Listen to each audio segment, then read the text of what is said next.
Hi, welcome back to Educator.com. This is the lesson on pollution and environmental health. Alright, when it comes to environmental health, we got to talk about disease and toxicity. So disease, not only caused by microorganisms. Oftentimes in a biology course, you're going to talk about bacteria, viruses, other microorganisms, protists, etc., fungus. But it's not just that.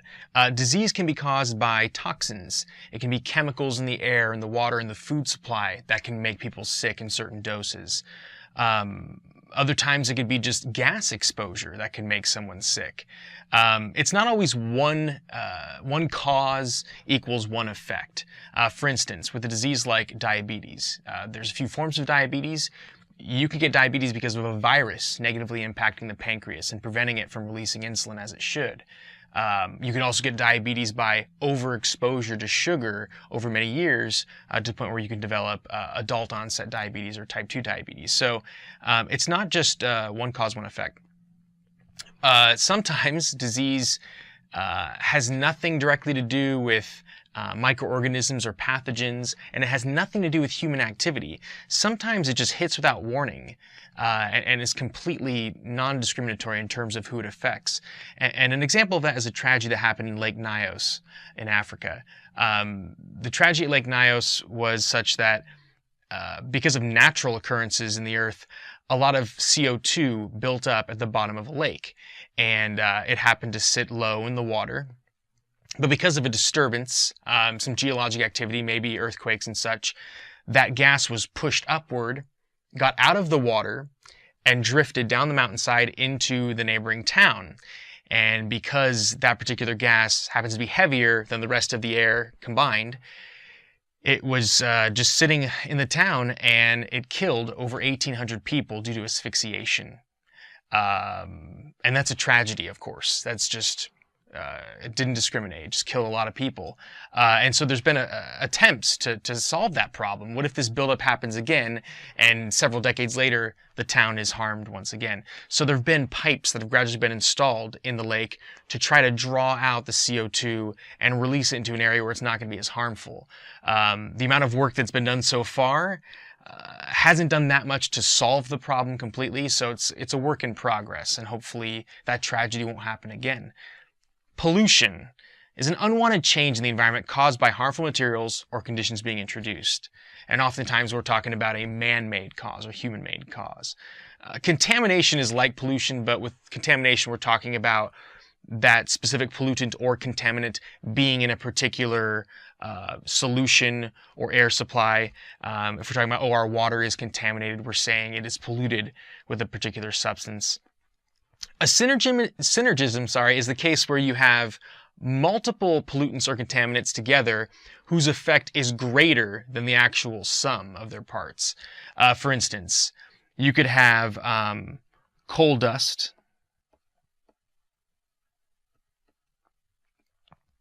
and this particular compound individually cause problems with the lungs, but when these two combine, when you get SO2 combining with coal dust, it actually can end up deeper in the lungs. The dust allows it to travel deeper, and the combined effect can be much worse than those two independently. So synergism can happen when you get different toxins or pollutants combining.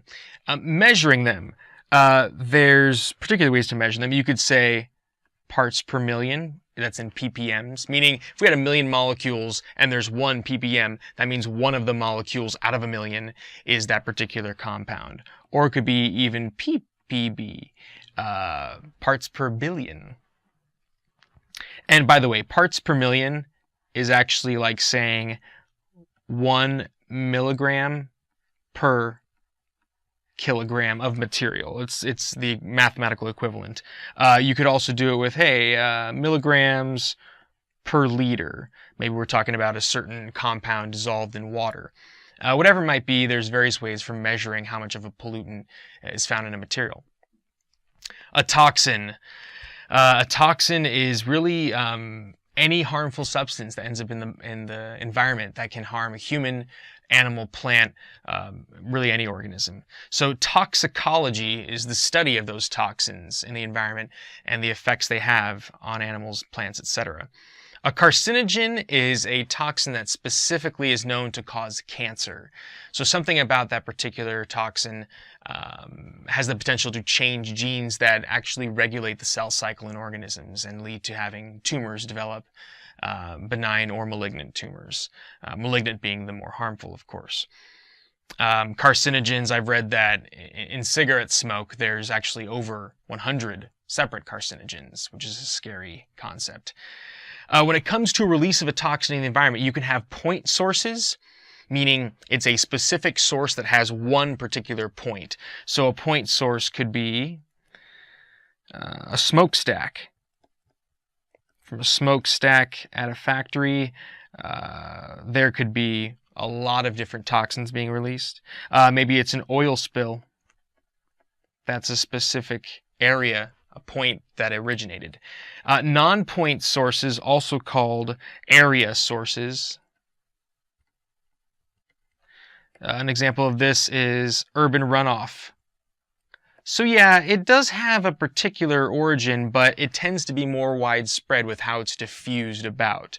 So a little bit more widespread than something known as a point source. Mobile sources, they move. A great example of a mobile source is auto or car exhaust. Cars move around. That's what they're designed to do. So that's a mobile source in terms of something being released in the air that could be harmful. All right, and there's also disease, of course, caused by microbes, not just pollutants and toxins. Microbes include protists. These are technically eukaryotic cells like ours, but oftentimes they're just one cell on its own. They can be multicellular, but generally the protists that cause problems in humans are microscopic, made of just several cells, or maybe a few hundred at the most. Bacteria. Bacteria, single-celled beings that are prokaryotic, and bacterial infections plague millions of humans every day. Viruses. Of course, viruses, those are the tiniest of those three. They're technically not even made of cells. They're kind of like little organic robots, just DNA and RNA, or RNA, wrapped up in a protein shell. Examples, a protist infection, Giardia. That's depicted right here. Giardia causes intestinal problems, and if not treated, it can kill a person. Lyme disease. Lyme disease is caused by a bacteria that's usually communicated or transferred to a person by ticks. So if you're hiking, you have certain parts of your skin exposed, it's possible for a deer tick perhaps, to land on your skin, bite you, and if it has that bacteria inside of it, it can transmit that into your bloodstream. It can cause permanent nerve and muscle damage, and if not treated, it can actually kill a person. Anthrax is also bacterial. Let me actually color code these. Bacteria. Yeah, actually, anthrax is Bacillus anthracis. That's the common form of bacteria that causes anthrax. A lot of times it comes in like an endospore form, a dehydrated, almost like white powder looking substance. And this is something that you hear about in the news if somebody wants to engage in terrorist activity and send an envelope to somebody to open. When they open the envelope, if they inhale those spores, those endospores, as soon as they come in contact with mucous membranes, you can get the bacterial infection. And if untreated, it can kill a person fairly quickly. Salmonella, also bacterial. This is a genus of bacteria. It's usually associated with poultry, eating raw chicken or raw eggs. That's not the only place it's found. That's just where the average person is most likely to be introduced to salmonella. There's been salmonella outbreaks where it's been found extensively on certain crops and actually ends up on spinach or on other things that have gone to market, and there'll be a recall if it's discovered. With viruses, let's use blue. H1N1. Of course, there was a famous worldwide outbreak a few years ago with H1N1, also known as swine flu. The thing with H1N1 is the form that ended up in humans and infecting human to human ended up actually having markers for 2 forms of swine flu, 1 form of human flu, and an avian flu in it. So really, with increased exposure to livestock in close quarters, these kind of outbreaks could be happening more and more over time if we don't figure out a way to reduce that exposure.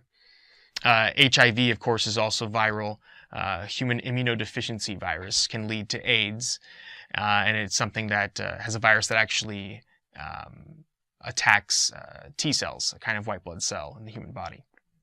There's also simian immunodeficiency virus, but this is the human form. Anyways, an epidemic is an increased regional spreading of an infectious disease. So there are infectious diseases that are just out there, and we have sort of expected exposures or an expected kind of rate of contagiousness that you know we've come to live with. But an epidemic is beyond that, where it's an increased spreading that is somewhat of a surprise and actually can lead to a pandemic. Pan meaning worldwide.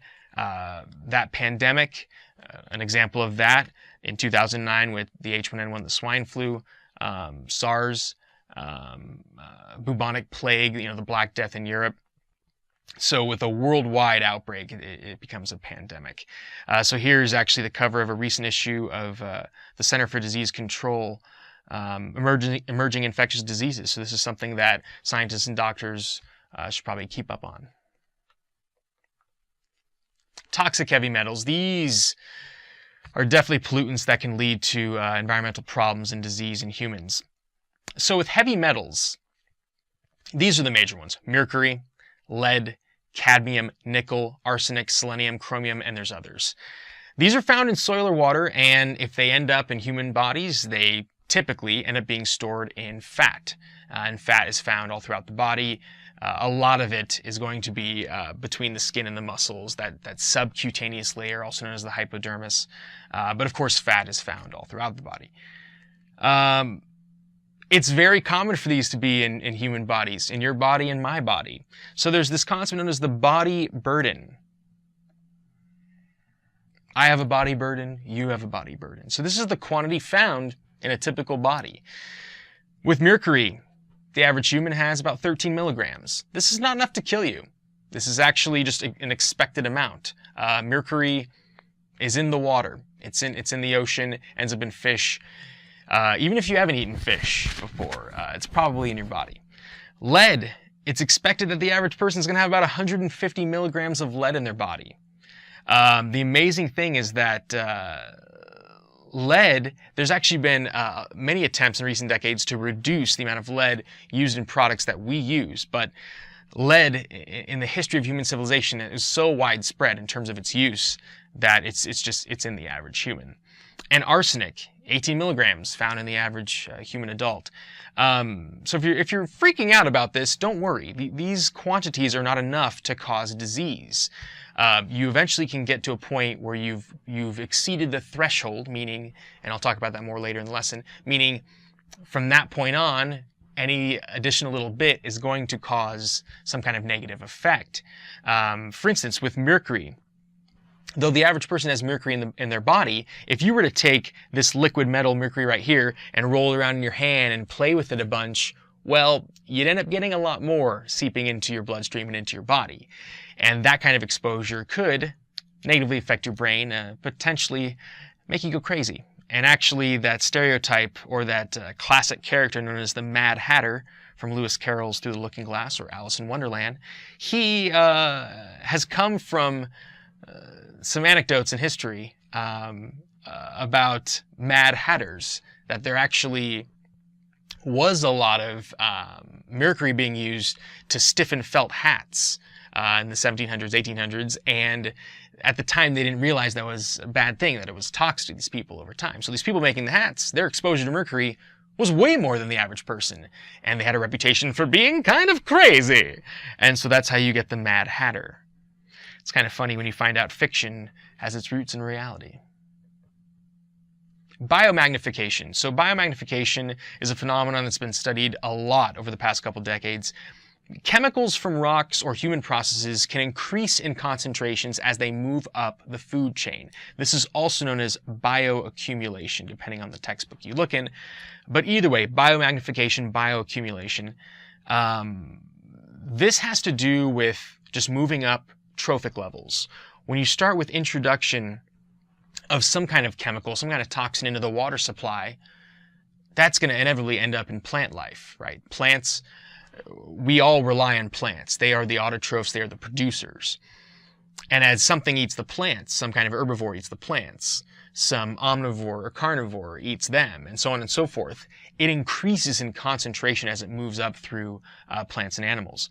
So some examples. Cadmium. If you're wondering, what's so bad about cadmium ending up in my body? Well, there's already a little bit of cadmium in your body. However, enough of it has been known to cause heart problems. Specifically, the risk of heart disease goes way up. And if you're wondering, well, how do I get introduced to this thing called cadmium that has 48 protons in this atomic weight and happens to look like this in that jar? Well, cadmium is found in coal dust or coal ash. So, in the United States, there's a lot of coal burning, and that ash is basically a waste of burning coal to create electricity, typically. So usually the coal plants, they'll do something with that ash. They'll bury it. They'll bury it very deep in the earth, but it inevitably ends up in the plant life that results in that soil.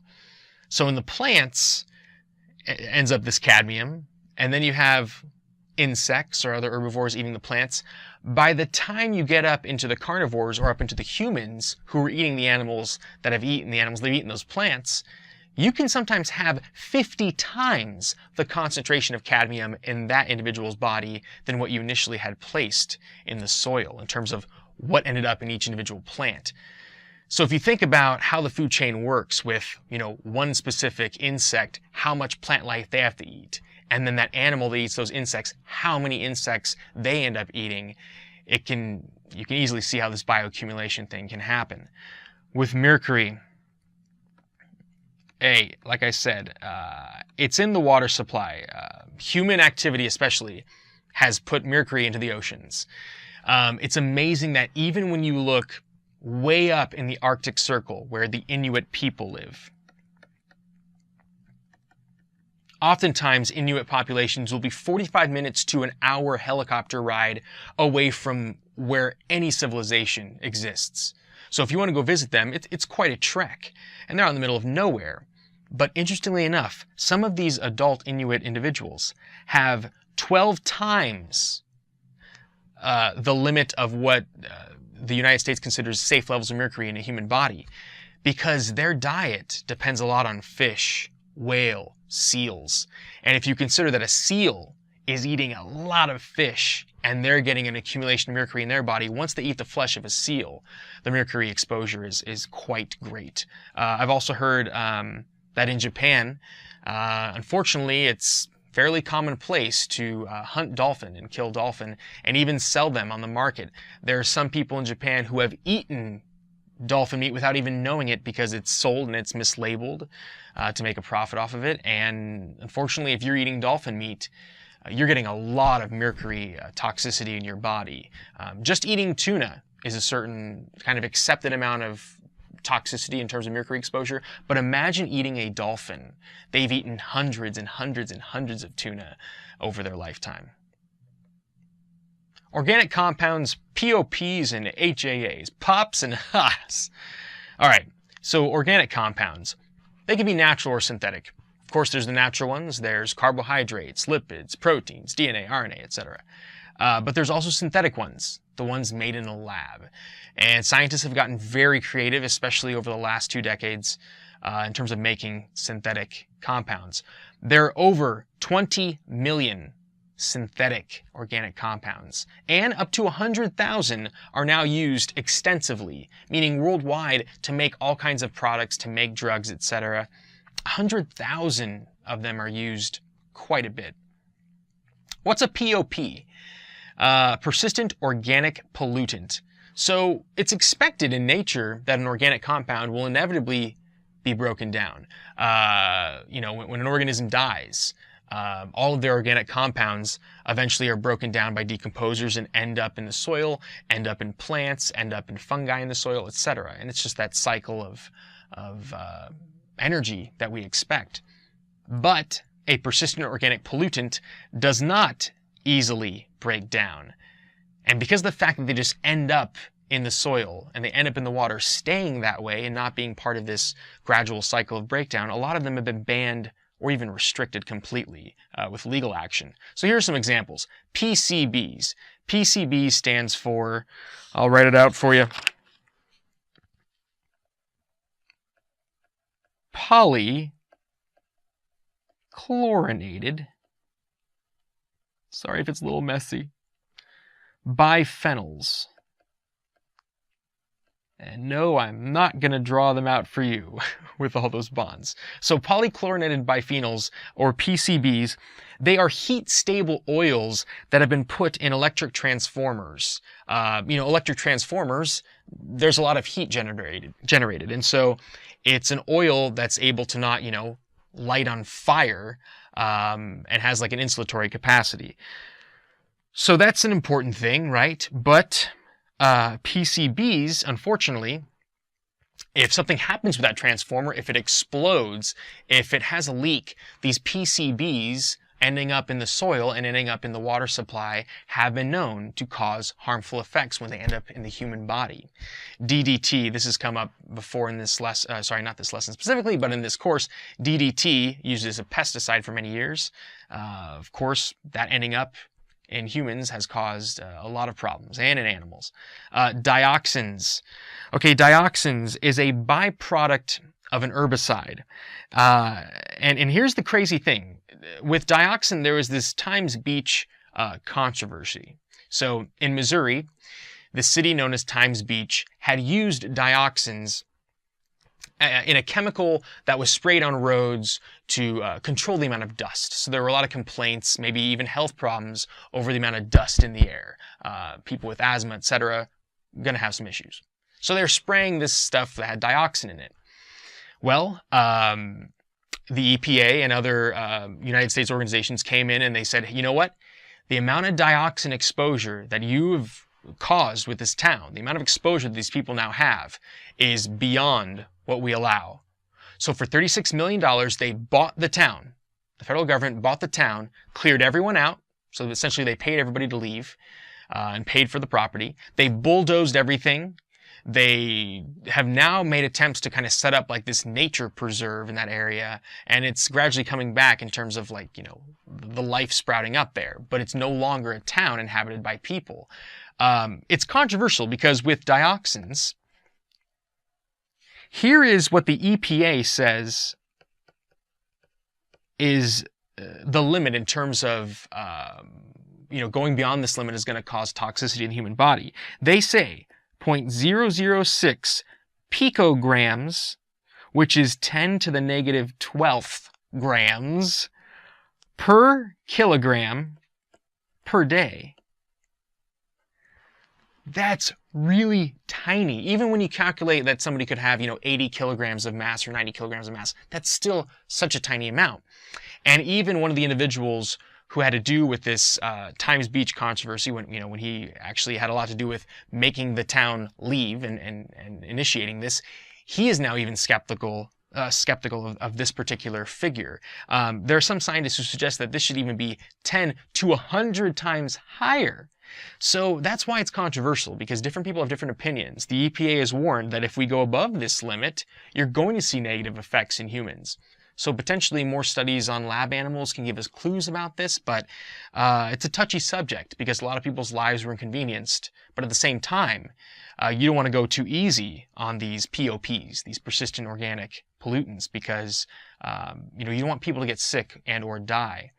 Aldrin is another one that has ended up in the environment as an insecticide and caused problems in people in certain doses.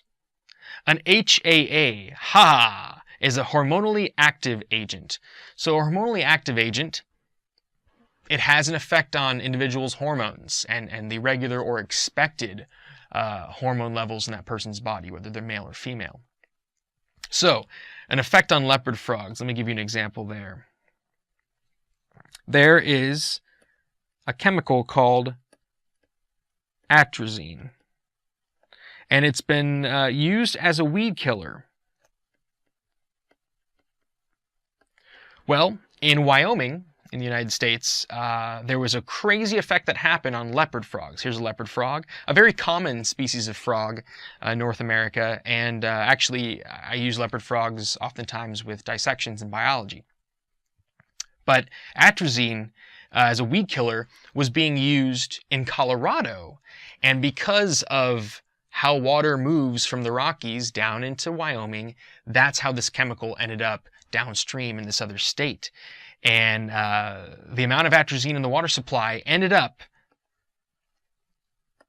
demasculating,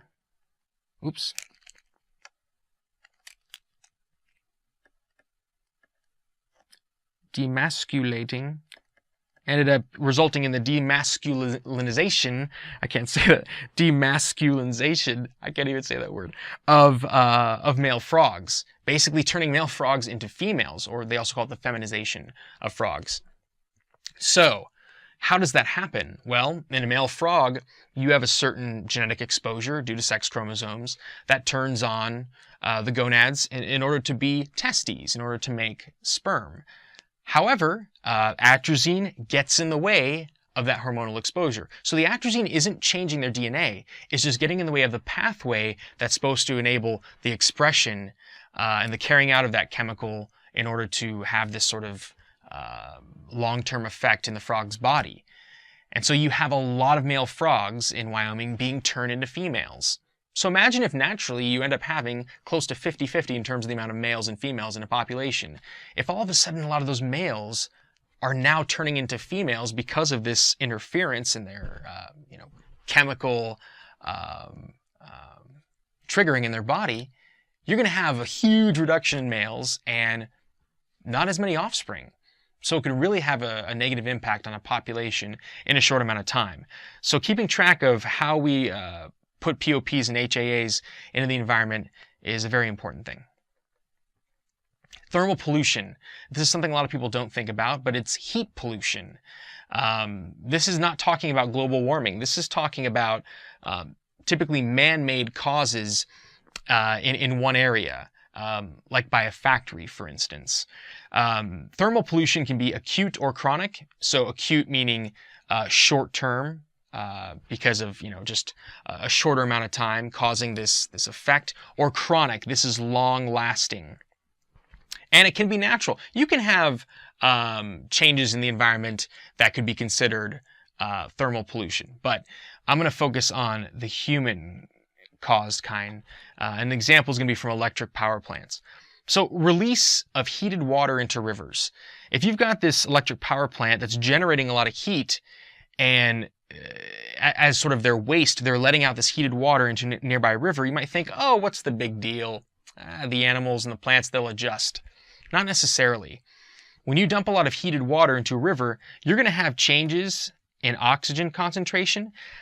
The higher temperature of the water, the less oxygen you're going to have dissolved in there. You're actually going to have a lot more of it escaping as vapor. And it harms plant life. Sometimes algae or other plant life are not used to that huge change in heat. It can also disturb fish. Not only adult fish, sometimes they'll just swim away. They will not be able to stick around, and that can disturb the food webs in the area. But also, not just the adult fish, also the spawning of fish, having their little, fertilized eggs in that area. They have a certain temperature range that they have evolved to exist in. And if we have this short-term change over the existence of this electric power plant where you have huge increases to the degree of temperature in that water, you could have the fish population just being damaged to the point where it can't be repaired. So solution, how do we deal with this thermal pollution? Cooling towers. Some factories have done the responsible thing and installed a cooling tower where they put the heated water in this area that allows it to be cooled to a acceptable, more natural temperature that matches the surrounding environment, and then it's disposed of in the environment. Or artificial lagoons. If you can put the heated water into this man-made lagoon, like a little mini lake, temporarily, let it cool down, and then once it reaches an acceptable temperature, you let the gates open and it goes into the river. So those are some solutions for thermal pollution. The pollution solution. Particulates. So these are small particles, also known as dust, released into the atmosphere by natural processes and human activities. So we're going to focus more on the human activity side of it. They cause problems in certain doses. So you and I may have been exposed to a lot of these particulates, but the dose was so tiny that there are no noticeable effects. We have not reached past that threshold of what's considered, dangerous. An example, the classic example, is asbestos. Asbestos originally used in the prevention of fire and overheating, as well as insulation. So inside of the walls of an apartment building or a house or some other complex. Usually if there's a really old building and they're going to be doing stripping of the walls and tearing down of layers, if the person who's heading the project knows, hey, asbestos was used in this building, they will go in with these masks to protect themselves. You do not want to be inhaling asbestos because in certain doses, the inhalation leads to asbestosis, which is basically an infection due to asbestos exposure in the lungs, or mesothelioma, chronic illness as a result of asbestos exposure. And lung cancer too. Just a lot of different problems can be caused by this. And actually I've seen commercials where there are class action lawsuits. If enough people in a workplace were exposed to asbestos without their knowledge, and enough of them have mesothelioma, these cases have gone to court. There was a tragedy in Libby, Montana over asbestos. So workers in a certain area knew that there was asbestos exposure and they were, wearing masks. However, the asbestos getting onto their clothing and onto the things they would take to and from work, every time they would go home, they would gradually expose their families to those particular particulates. And a lot of people got sick. A lot of people have gotten these chronic illnesses as a result. And it's just this stuff here. This is a microscopic view of what these fibers look like. And enough of them introduced into the lungs cause really severe lung damage. So it's not to be trifled with. Electromagnetic fields, also known as EMFs for short, produced by really anything electronic that you own. Cell phones, electric motors, transmission lines, appliances, computers. And it's controversial as to how dangerous these are. There have been attempts to establish a connection between EMFs, electromagnetic fields, and cancer in children. This is very controversial. So whether it's using this little guy here or this girl using her cell phone, there have been studies confirming that there is a link that children who live closer to power lines, closer to power plants, closer to areas where there's a higher degree of these EMF exposures, that their chances of developing cancer are slightly higher than other children. However, there have been other studies that have confirmed the exact opposite, that they have no greater chance than children living in a rural area where there's a lot less EMFs. So the jury is still out on this. That's the expression. As time goes on, I think scientists will get better at separating the EMF factor from all the other factors in that person's life. For instance, with the study that confirmed that there was a higher rate of cancer with EMF exposure versus the kids who were farther away, there may have been other factors that those children in that neighborhood shared besides the EMF exposure, whether it's something in their diet, hormone exposure, whatever it might be, if it's an HAA. So as time goes on, we'll know more and more. There have been theories that increased cell phone use is likely to cause higher cancer rates in the near future. This is just a theory. This has not been substantiated yet. And we'll see if there are studies that do make a solid connection with the scientific method. I've also heard theories that perhaps increased EMFs in the last few decades have had an effect on bees. So I've talked a little bit about the colony collapse disorder in this particular course. I had a conversation with my friend who's also a scientist. His theory has a lot to do with genetic modification of crops having a negative effect on the bees. I think it may be a synergistic effect, some kind of combined effect where changes to crops over time, and the bees do rely on plants, and we've affected them, combined with EMFs may have these detrimental effects on hives. And we'll see. We need more studies on how EMFs affect us and other organisms. Noise pollution. You don't hear about this a lot. Noise pollution is unwanted sound. That's certainly subjective, right? If it's unwanted, it means that certain people don't want it, or maybe all people don't want it. Sound travels as waves. So this is something you learn about in physics, just a general, science concept. Sound travels as waves, not as electromagnetic radiation, as with like visible light or X-rays or something like that. No, these are waves that are usually represented by this symbol rather than waves that look like that. So this symbol here, it kind of looks like the volume increasing on an electronic device like your computer, but it's air molecules being brushed up against each other. So the vibrations in terms of how they brush up against each other determines how high-pitched or low-pitched the noise is, the amplitude in terms of how loud it is, the force with which they're brushing up against each other, and it's measured in decibels. Okay, so decibels, dBs, is our unit for sound. And the scale for this measurement is logarithmic. Here's what that means. If you had a sound that is 10 decibels, and then a sound that is 20 decibels, well, the 20 decibel sound is 10 times as strong as that. Makes sense. It's literally 10 decibels louder.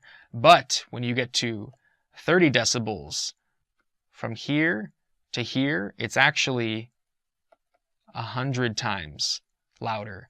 Then when you go to 40 decibels, that's 1,000 times louder than 10, and so on and so forth. So that's why it's logarithmic. So we're talking about an incredible range. Let me give you some examples. And by the way, if you're wondering what the heck is this, it's a decibel meter. It's used to measure sound. All right, 0 decibels. That's the threshold. Meaning, you may not be able to distinguish a 0 decibel sound. That's really what it's pointing at. That below 0, you can't hear any of it, the average human at least. Once we go above 0, oh, I think I just heard something. It was very faint. So when you get finally to 5 or 10, you can actually hear it. 20 decibels is a whisper. Hey, this is about 20 decibels. Can you hear me? 45. I'm going to use the ditto mark for decibels. That's the average home. So if you are sitting in your home or apartment by yourself, not making any noise, there's still noises around you. Like when I sit perfectly still in here and don't allow my chair to creak, I can actually hear the computer off to my right. I can hear it humming. It's very, very faint, but there's noises that happen, whether it's your refrigerator, your dishwasher, the hum of however you get AC into your place. The average home has a sound. 65, normal conversation. A norm convo, kind of I actually talk a little bit louder than the average person, but right about here, this is a normal conversation. This is about 65 decibels. 110 decibels. Rock and roll rock concert. So yeah, when I saw Pearl Jam last year, it was pretty loud, and I enjoyed myself, but I probably should have brought earplugs. I've actually read accounts by Pete Townsend, the guitarist from The Who, classic rock band. He has permanent hearing loss because of so much guitar playing over his many years, his just about 50 years of being a famous rock musician. Yeah, he now warns the youth, like, hey, you guys are even listening louder and louder to your, personal music than I did when I was a child. And, people who go to a lot of concerts or play a lot of music, they're at risk for permanent hearing damage. So wearing those earplugs actually might be something that's wise to do. You can still hear the music. It's just a little muffled. And then, of course, once you get above about 160, you're talking very immediate hearing damage. Rocket launch. Rocket launch at 180. So, and if a plane takes off, we're talking, 165, 170. You need those huge industrial, like, oh, I can't hear what you're saying kind of headphones because, yeah, that's a massive, massive sound wave going into your ear hole. Oh, besides noise pollution, there are other forms. Light pollution. That's something a lot of people don't think about, but I live in Los Angeles. There's quite a bit of light pollution, to the point where I can't see the stars very well. So going camping, a couple hours out of LA, very nice for seeing the stars in the Milky Way. Light pollution has also affected organisms like sea turtle. When sea turtles hatch, they naturally, instinctively want to go towards the water. And they kind of will see like the moonlight reflecting off the water and go that way. But unfortunately, some sea turtles have been attracted to lights of the city that are away from the water. And some people might think, oh, well, those are stupid sea turtles. No, that's a human activity that has negatively impacted that species. It's something you don't think about that often. All right, pollutant exposure and assessing risk. Dose, response, and dose response. So a dose is the amount that an individual is given, right? If you're on a medication, you take a certain dose, certain number of times a day, certain times per week, etc. The response is the effect on the body. Now, dose response is those two things together in terms of how a human is affected by this particular pollutant or this drug. So whether we're talking about a pollutant or drug, I'm actually use certain drugs or certain chemicals you don't consider pollutants as an example in this particular slide. But when you're talking about this stuff, you're going to see LD, ED, and TD50 depictions in terms of kind of a linear graph in terms of how people are affected. So here we go. With LD50, this is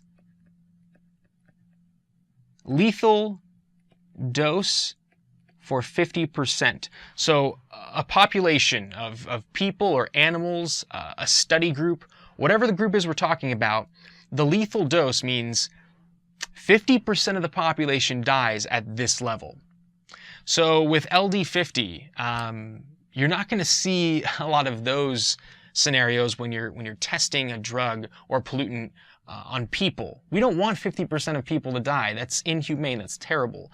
But you'll see LD50 if they're testing a certain drug in the initial trials on lab rats. And I know whatever lab animals use, I know a lot of people out there are opposed to that. But some of the benefits of using those animals is undeniable. So unfortunately, yeah, there are cases where in the initial trials, 50% of them died. We want to shoot for a dose that is lower than that, obviously, if that dose killed half the population. ED50, this is the effective dose.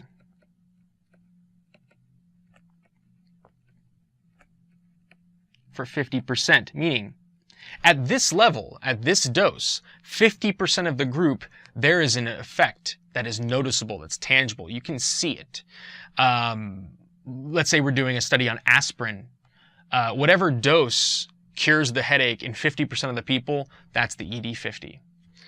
And then TD50, this is toxic dose in 50%. So not enough to kill the individual, but it's a toxic level. So you're getting past a threshold where now there are these negative health effects. So this could be like the pollutant or drug has interfered with enzyme activity. You're getting severe negative health effects. The individual has not died, but you're talking long-term negative health effects at that toxic dose level.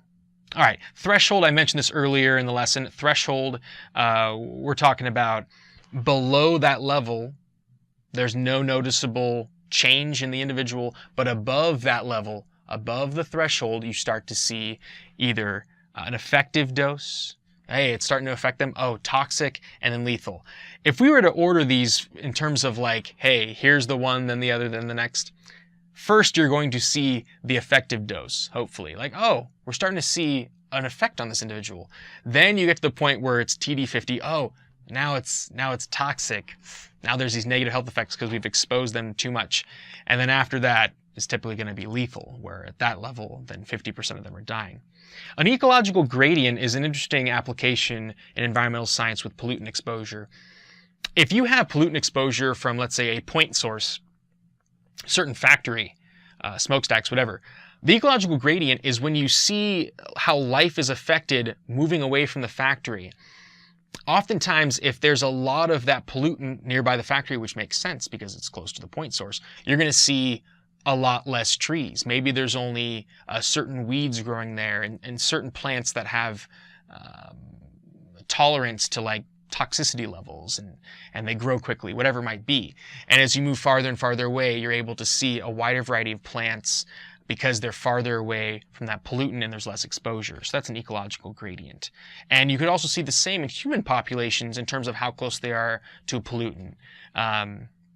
There certainly was an ecological gradient with the Chernobyl nuclear disaster. And you're going to see more about nuclear power in a future lesson in this course. Tolerance. There are different forms of tolerance. You can have physiological tolerance. An example is ozone, O3. So oxygen gas is O2. That's normal and useful for us to inhale that. We need that as aerobic organisms. But O3, you normally wouldn't be exposed to a lot of that. O3, ozone, is found way up in the atmosphere. But there was a study done that exposed people to increasing levels of O3. They were inhaling it. And at first, these individuals, the vast majority of them, had respiratory distress. There were some negative effects. But as the study went on, their bodies adjusted. Their bodies developed a physiological tolerance where they were able to deal with it. And after a while, they didn't even notice that they were exposed to it. Another one is genetic tolerance. And I've talked about this numerous times. DDT. DDT has been used as a pesticide in numerous cases, and we've learned from our mistakes. All it takes is one individual that has a gene that allows resistance to that DDT. If they can pass on that gene to its offspring, it can spread through the entire population, and then you have genetic tolerance or resistance against a certain chemical or pollutant. All right, risk assessment. Anytime people are exposed to pollutants in the environment, whatever the source is, whatever the pollutant is or the toxin, identification of the hazard, meaning like, hey, do we really know what's causing this negative health effect? Is it the pollutant itself? What do these people have in common? Are they all going to the same source? What is it? Dose response assessment, meaning figuring out this stuff, okay? How much of it is in the environment and at what level are we? Are we at the point where only half of the people are getting sick? Is it at the toxic level? Is it just at the effective level where we're just starting to see some negative things happening in the body, but we're not quite at toxicity? Exposure assessment. Hey, how many people have been exposed? It may not just be that community. It may be people who have temporarily visited there. Is this a tourist area? So there are a lot of things to consider with like how many people have been exposed. And then risk characterization. When you've done these three, it leads you to making broad decisions about how to deal with this particular pollutant exposure. And it's controversial because there's not just one way to go about doing this.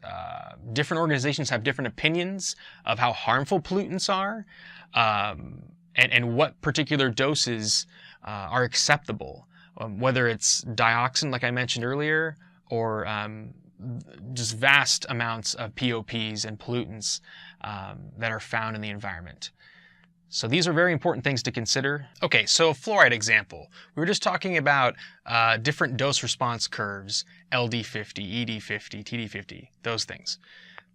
Let's look at an example. Now, typically fluoride is not considered a pollutant, but depending on who you ask on this planet, you're going to get different responses. In the United States, for example, fluoride is actually in our water supply. It's in the tap water. We've grown accustomed to it. But in a lot of European countries, they don't do that. They don't think it's wise. Some people would argue that we have enough fluoride in toothpaste products, that when we go to the dentist and get a fluoride treatment, that's enough. Let me give an example of how too much fluoride could be a bad thing. Okay, this is going to be kind of an atypical looking graph. Here's your x-axis. Up here is going to be beneficial, bene, and down here is going to be harmful. Okay, like a negative in a sense. And this is going to be with increased dosage. So here's dose levels, dosage. Let's use black. Okay, so with fluoride, it could look like this.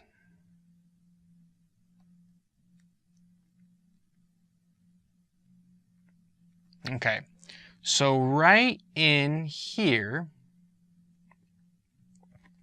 is a region that we could consider optimum. That's the optimum dosage for your health, okay? Because you can see we've reached the peak in terms of benefit on the y-axis. So here is like optimal dose for bone and dental health or teeth health. Teeth health sounds silly, but dental health. So you'd say, hey, if there's that in the water supply, great. But if that's in your water supply and you're using a lot of toothpaste and you're getting fluoride treatments every time from the dentist, and maybe you're exposed to some other set of chemicals that has a lot of fluoride in it, well, your dosage could become so much where maybe at this point you get abnormal bone formation. It has been observed in certain people that if they're exposed to too much fluoride, they're actually going to grow too much bone in certain parts of their body.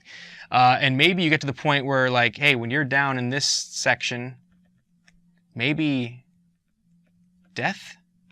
I mean, who knows in terms of toxicity levels.